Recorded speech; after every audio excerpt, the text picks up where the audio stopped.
Welcome everyone to the Forensic Medicine New Student Orientation. I'm Dr. Vera Sutton. I'm your program director and one of the primary instructors of a few of your courses that you'll come across throughout your program. So this should be, hopefully, all sounding familiar. If not, you might not be in the right place, but hopefully you are. This is for the Forensic Medicine Master's Degree Program online, offered through the Maple Center for Forensic Medicine. Now I'm going to be clicking some links as we work through this orientation. Don't worry about bookmarking them right now. You will receive a copy of this presentation that has all of the active hyperlinks, so you'll be able to access it later. But do familiarize yourself with all of the links that are shown and posted within this presentation, because they'll be very helpful towards your progress through the remainder of your degree. So this is the Maple Center. That's the umbrella organization over all of the forensic programs, forensic medicine included, here at UF. This is me. I'm your program director. This is my email address. It will again be listed on the final slide, and it's listed all over the program website. It's listed in Canvas, and I'll be your primary point of contact for any questions, comments, or concerns that you might have as you work through your degree. The first and most important point that I want to make sure everyone knows, and hopefully since we're well within classes by now, we know how to access this, is your courses. That's e-learning. So you'll access all of your courses through Canvas. You log into e-learning here. You should see a dashboard that looks something probably not quite as heavily populated as mine, but it should look something like this. You want to make sure that if you don't see this course on your dashboard, that's the MS Forensic Medicine Students Ongoing Term, that should always be in your dashboard, no matter which semester it is. If you don't see that on your dashboard in Canvas, send me an email, let me know, and we'll make sure we get you added to that. Otherwise, Canvas is where you will access your courses, submit your assignments, take your quizzes and tests. And so that takes us to this program shell. The program shell isn't a semester by semester course. It's a communications portal. This gives you the opportunity to communicate with all of your classmates, no matter which course they may or may not be in, to communicate with me and to find some general information. So a big portion of that is the announcements. I'll post announcements consistently throughout the semester on any important updates I want all of the students to see. You'll want to make sure you fill out your course planner as soon as you can. This is something that helps you make a general plan for working all the way through your degree. It's okay if it changes, that's fine. You can make changes. You can take this course planner survey as many times as you need to. If you're considering the thesis track within your degree, you need to fill out this thesis survey no later than the end of your second semester. Again, just like the course planner, you can take this as many times as you need to. There's no number of attempts. You can take it as many times as you want. You can make as many changes as you want and fill it out as completely as you can. It's okay if you don't know the answers to some of the information right away. That's fine. But the sooner that you communicate with us about your intentions for thesis or non-thesis, the better off you're going to be on the progress track. While we're speaking about thesis versus non-thesis, let's talk about what type of track might be best for you. If you're thinking you want to go into a doctorate degree, whether that's a PhD or med school, or whether you want to work at an academic institution or work in a research-focused career, a thesis might be the best option for you. Most students pursue the non-thesis track, and this allows you the opportunity to take even more electives in the program since you aren't expending 6 credit hours on thesis research. That said, you aren't limited to only 2 additional electives if you're on the thesis track. You can take as many electives within the program as you'd like to. Just do keep in mind the overall GPA requirements and requirements for graduation, and the fact that you have to finish beginning of your degree to graduation within 7 years. One of the really unique things within forensic medicine that we're excited about is our lab classes. We offer some different lab classes. Quite a few of them are associated with core classes. So that's the Principles of Crime Scene Lab and the decomposition lab, but we also offer component labs to some of our elective courses, entomology, photography, and bloodstain pattern analysis. You can find more information about the lab classes on the program website. You'll also get emails from the UF desk team. That's who sends you emails about registration.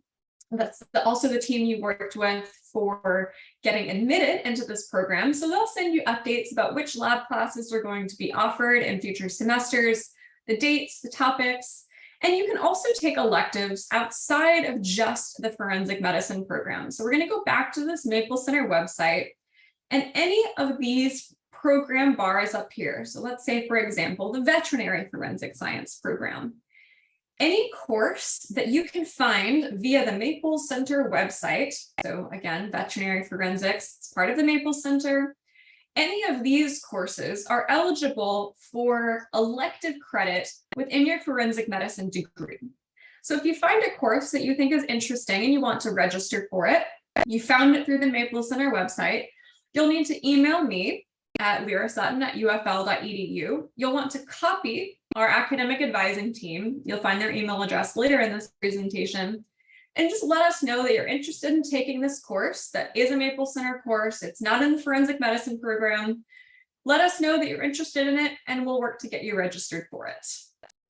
Now, we've got some critical points for success, and these first two bullet points are critical. You have two different inboxes that you're going to be expected to check on a regular basis. The first one is your Canvas inbox. So you'll access that the same way you access your course portal. And you'll see here, there's a blue bar on the left hand of your screen, and it will say inbox. That's your Canvas inbox. That is where course-specific communications should go. I want to make sure that the distinction is made between the Canvas inbox and the UF email. The UF email is something entirely separate.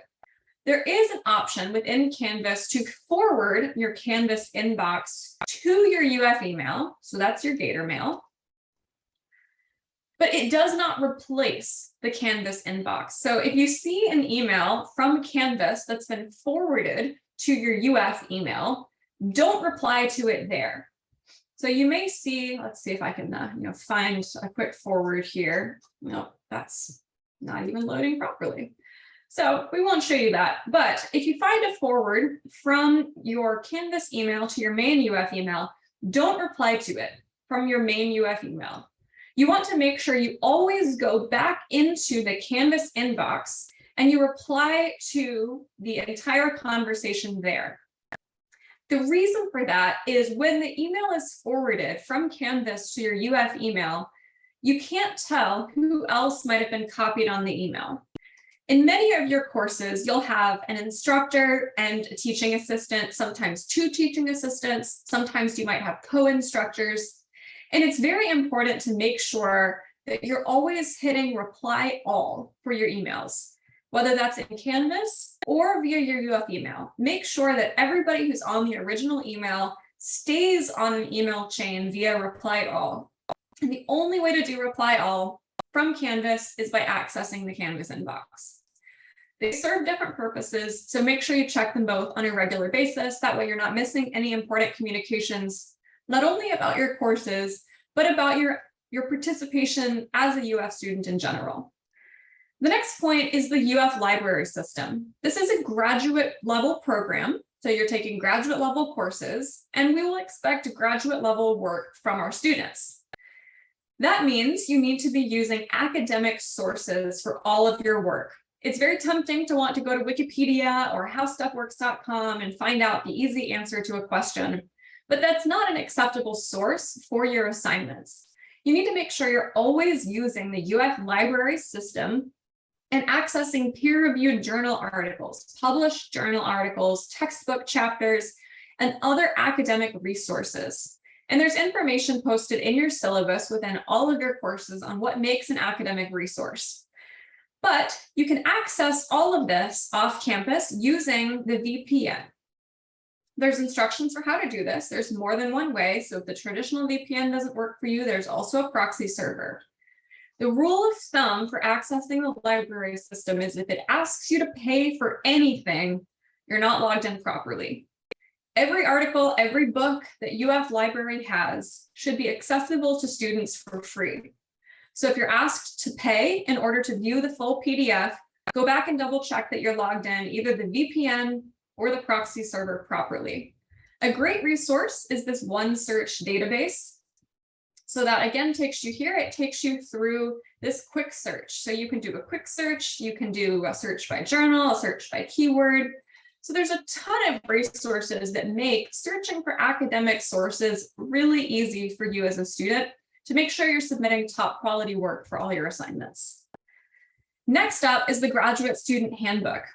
You're all students of the University of Florida. Just because you're a distance ed student and you're not taking our classes in person on campus doesn't mean you're not still held to the same rules, policies, and standards of every graduate student at the University of Florida. There's one of my favorite phrases within the Graduate Student Handbook that I always like to tell students, and that is, rules aren't waived for ignorance. Just because you're not aware of a policy or rule doesn't mean it doesn't still apply to you. So make sure you're very familiar with the Graduate Student Handbook. You can access the newest version of it at this link. It's pretty long, so might take some time to digest it, go through all of it, but it's very important. It covers everything from expectations of sources to plagiarism to resources that you have as a student. So make sure you're familiar with it and make sure you follow those rules and regulations in order to successfully graduate with your master's degree. I won't go through all of these links because you'll have the opportunity to go through them yourself, but the main point of this slide is pretty simple. You're a UF student, distance ed or not, you're a UF student, and that means you get access to all of the same perks that any on-campus student would get. You can get a student ID card that you can use for access to special services, student discounts, textbook rentals. You can get that, you just upload a photo like you would send for a passport, and they'll mail you your UF ID card. You have access to the help desk that is staffed 24/7. And when I mean 24/7, I really mean 24/7. You can call them at 1 a.m. on Thanksgiving and someone will answer your call to help you with your IT issues. It is a tremendous resource because your professors, your program directors, we're great subject matter experts, but we're not so good at IT and technical concerns. So if you're having trouble accessing your course, you're having trouble accessing Canvas, you're having glitches with your email, your UFID username, contact the help desk. You can call them. They have a live chat. You can email them. They are a phenomenal resource. And there's lots of other opportunities for lifelong learning that you can access all for free, all through UF. Now, you've probably all seen this in my introduction posts if you're in courses I'm teaching this semester, but I'm a little bit of a cat lady. I have 3 cats, and you're going to get to meet all of them today.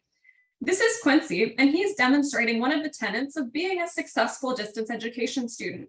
And that's stay connected, have a dedicated study space, and stay organized. It's important to, quite literally, stay on top of your reading and not get behind. Make yourself a schedule and stick to it. Now, we all understand that life happens. We would like to think that there's absolutely nothing more important than working through your courses and staying on top of everything. But we're also realistic that sometimes you, your spouse, your significant other, your child, a family member might be sick. You might get called out and be working overnight unexpectedly at work. Communicate with us, stay connected with us, and let us know what's going on. We're always willing to work with you to troubleshoot, to find ways to succeed. But if we don't know you need help, we can't help you. So always reach out to us, find ways to stay connected. UF has some great resources for online learning. And so make sure you're staying on top of your work with a dedicated study space. It's not necessarily ideal just because you can work from your couch, doesn't necessarily mean you should. So we really recommend having a dedicated study space where you can focus just like you would if you were in an on-campus, in-person environment. Now I'm going to stop talking for a minute and turn it over to our Director of Academic Support Services. This is someone you will be spending a lot of time communicating with throughout the course of your degree. So be familiar with him, recognize his name, and he's a fabulous resource alongside another member of our administrative team. So that is Narsi Ramachandran and Rachel Moore, both of whom are on this call. So I'll turn it over to Narsi. Hey, good morning, good afternoon, good evening, depending on which part of the globe you're in. Welcome and thank you for making time to join us this exciting orientation day. I know a lot of you have some burning questions. We'll save all that towards the very end, but also want to acknowledge that we are rapidly increasing our registration attention. We were really hard pressed for the deadlines for spring 22 graduations. We just wrapped up all that yesterday, and now we are devoting almost 200% of our attention to getting all the registrations caught up. The primary reason that we hold all the registrations for our distance education programs that is controlled by our office is to make sure that you guys are registered for the right courses, and we do not have any surprise events towards the end where, oh, I didn't know I had to take this course, or I took a different course and that may not apply, and so on and so forth. So all the registrations, if you've already submitted them, it should get processed this week. So please be a bit more patient and we'll get you added. But if you've not submitted your registration request, please write to us or our recruitment team, which is masters@DSC, and we'll get you that special link. And those email addresses will be shared towards the end of this presentation. And you'll also get the slide deck that we are using for the day. That said, the add drop dates are very critical because if you fail to drop a particular class before the add drop deadline, there are other policies and mechanisms involved for any emergency situation. We'll talk about it further down the road.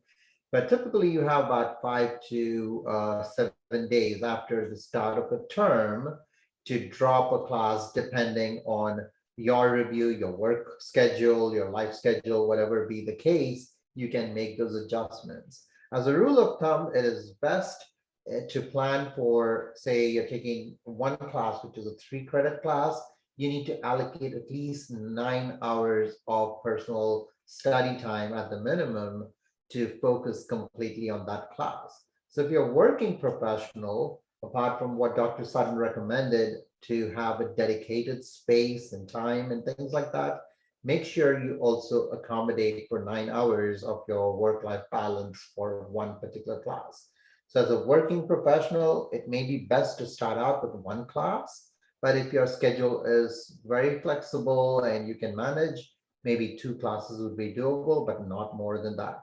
For full-time students, you can take up to 3 classes a semester, but keep in mind that is being a full-time student.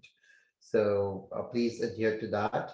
And if you're planning to seek the federal financial aid, you have to meet their guidelines for the number of credits required, which would be 6 credits during fall and spring.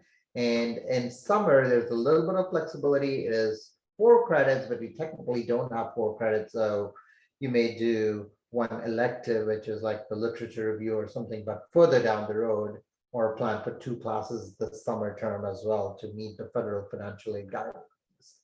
The previous slide, please. So next is the, some students may just start out as a non-degree seeking student for multiple reasons, just to get their feet wet. But if you're planning to start out as a non-degree seeking student, do not do more than 2 classes, please. That way we have ample support for moving those classes as long as you make a B or higher grade to your master's degree program in the future when you move to the master's degree.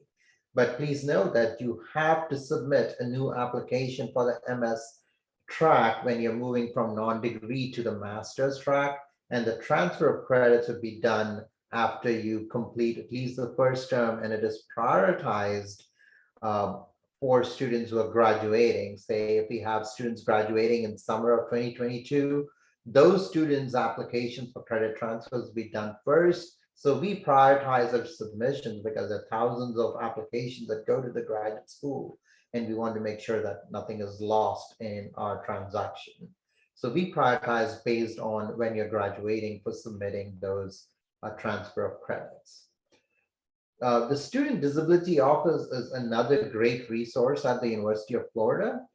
And please note, we do our very best to make sure that we accommodate whatever the needs are that is recommended by the Students Disability Office.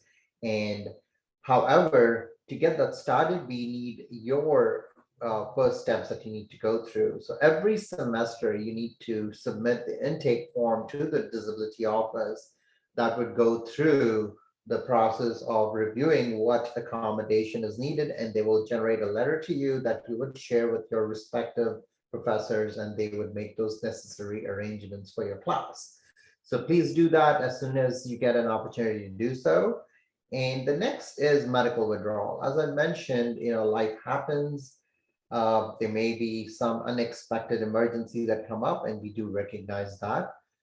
However, to do that, the first thing that we always tell our students is if anything challenging comes up, please inform your professor and our office. So we are aware of what is happening, and if there are other resources that we can furnish to you to consider, we will be able to do that.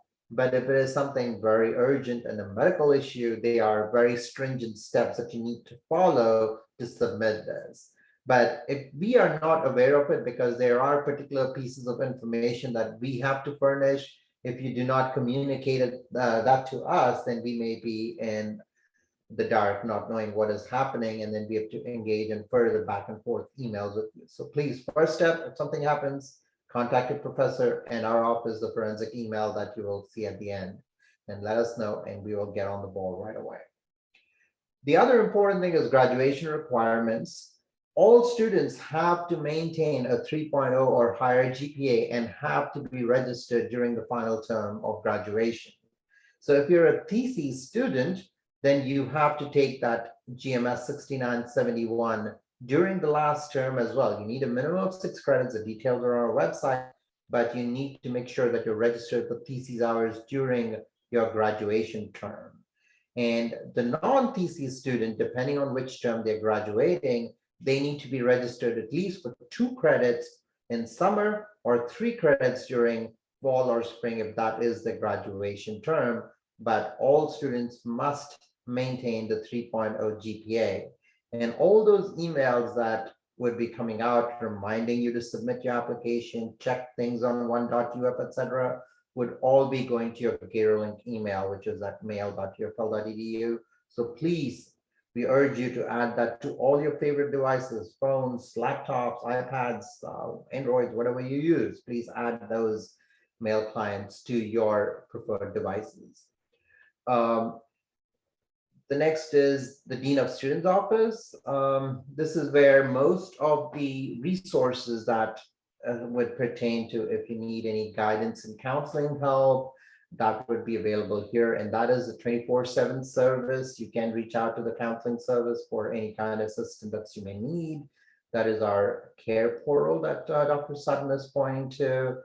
And there are other events too that go on, but most of them are for on campus. But also the Career Resource Center is another great resource, and you will get a lot of emails from them as well. And that office would help you with your resume preparation, your interview preparation if you're planning to attend any jobs, and so on and so forth. So that is also a great resource that you should keep an eye out for your GatorLink email. The 1.uf is the student portal. Look at it as your business portal. That is where you can go and see your unofficial transcripts, when your tuition is due, your graduation applications. And every semester, you have to go in here to clear your academic holds or any other training that would be required for you as a student to complete. And failure to do that would delay your registration. So please, every semester, as soon as we send that email saying, hey, we have opened up our registration for this particular term, please go to 1.uf and check for the holds, any training. There are some trainings that UF mandates, you have to do that. So please go through that and complete it. And as far as the tuition typically would load after the add drop period, but we also have a little bit of flexibility for you guys. We do not charge any late fee or anything, and you can pay them in fixed amounts as long as it is paid at least 2 to 3 weeks prior to end of the term. So all that can be done here in your one.uf student portal. I think that was mainly it for my presentation, and if you guys got any questions, we'll talk about it further down after the rest of the slides are completed. Thank you. We had a question in the chat, Narcy, about eligibility for being a full-time student. So if you want to touch on that here. Sure. So as I is mentioned, full-time? to be a full-time student for federal financial aid, if you're planning to seek that FAFSA, is 4 credits for summer, at least registered for 4 credits. And you should be in a degree seeking program like a master's program, or we don't offer any doctoral programs, so at least the master's program. And during fall and spring, you need to be registered for 6 credits, that is 2 classes at least.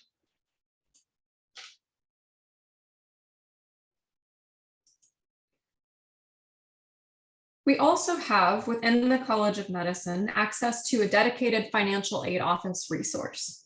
So if you can follow that here, and that's someone who can help you directly applying for the FAFSA and any other scholarships. So this is our College of Medicine financial aid advisor. You can email her directly, and she's a great resource if you have any questions or you have any difficulty with your financial aid. Please contact the College of Medicine specific office, and they can be a more directed resource rather than the university-wide one. So that basically wraps this up. You saw on the financial aid slide, that was my cat Nutmeg, and here we have Winchester. You can see he's very excited, and he is reminding you of a very, very important point, which is communicate. He loves to talk, and he wants you to talk to us. We can't help you if we don't know that you're having an issue. So no matter what's going on, please communicate with us as early and as often as possible. We are always here as a resource. We want to help you succeed. So please reach out to us via email. Our academic advising and administrative team is the forensics@ahc.ufl.edu address, and you'll reach out to them for all of your academic advising needs. Program-specific questions, as well as career guidance, academic advising beyond what our admin team can provide, please reach out to me directly. This is my UF email address. And then questions about admission and registration comes to the masters@DCE address. Please also follow us on social media. We post some fun updates, opportunities. We share some posts about ongoing events, conferences, job opportunities, Forensic Fact Friday, and then also do bookmark our program website, because that has a lot of resources and updates, and that's where we will post any changes to course offerings, scheduling, and anything else along those lines relevant to your degree. So that concludes our online slide portion of the orientation. So now we'll open it up for questions. And I see that we have a few listed in the chat.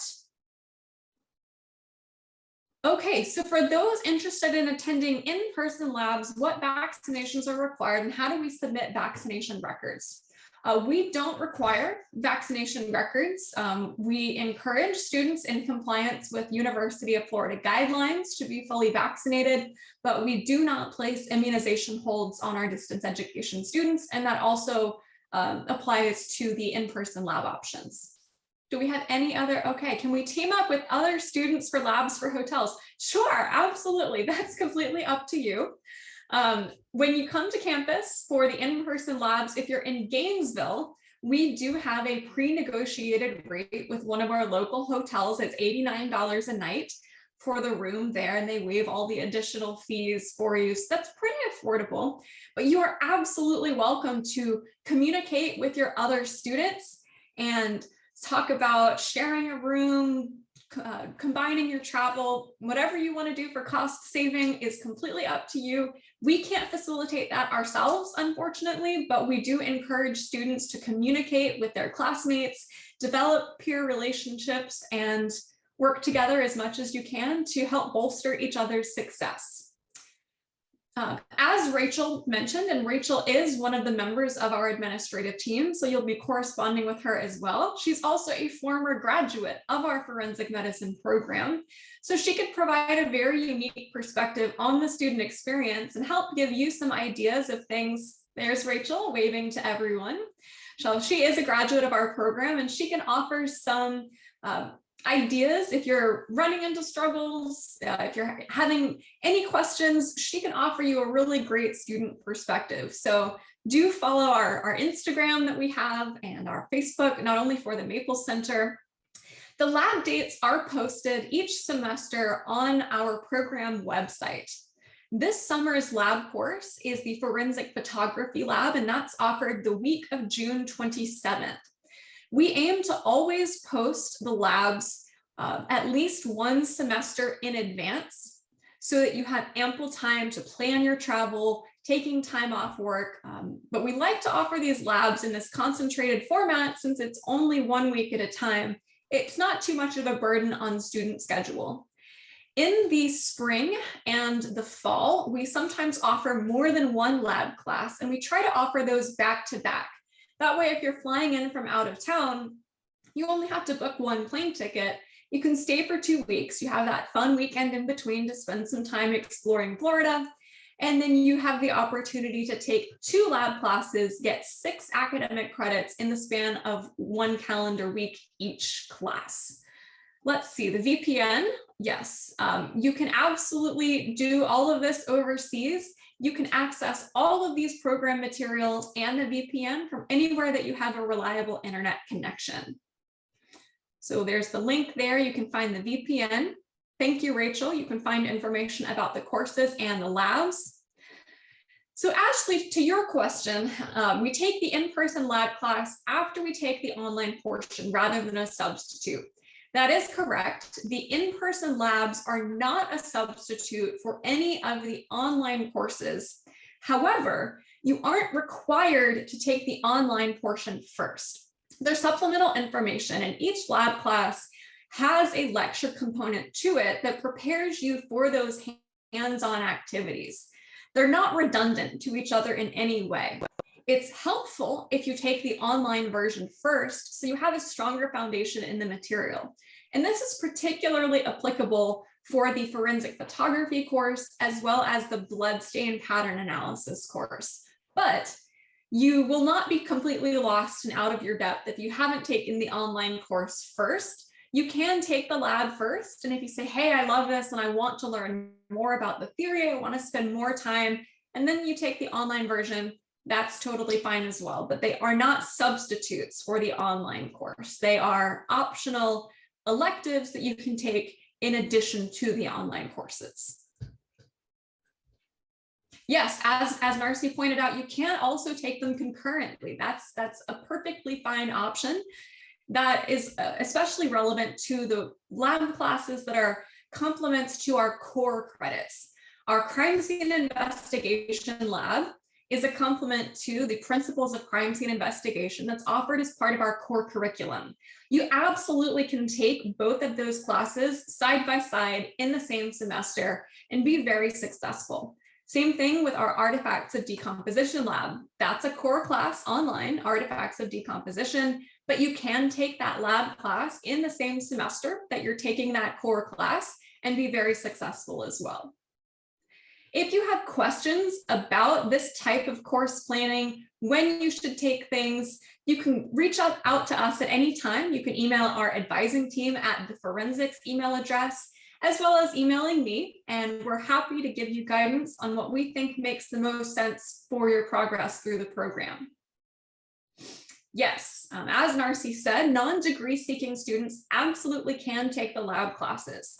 The most important thing for non-degree seeking students or students who are participating in the program with conditional admission is your GPA.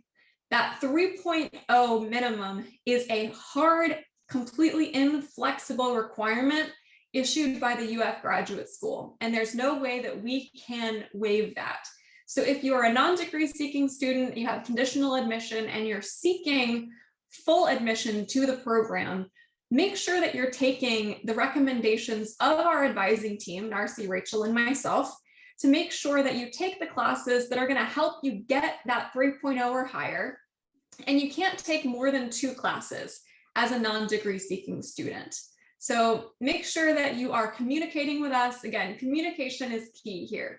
Yes, this is distance education. Yes, we're in all different parts of the world, but we have these fabulous technologies now. We've got Zoom, email, social media, lots of ways that we can connect and interact together to make sure we're optimizing your student experience and reassuring you that you're not alone through this process. We are here, we're here to help you. We want to see you succeed. So please reach out to us at any time.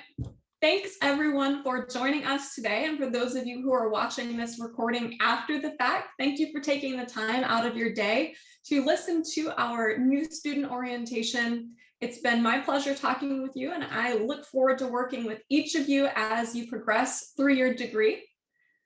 Have a fabulous day, everyone. Thank you, everyone. Bye.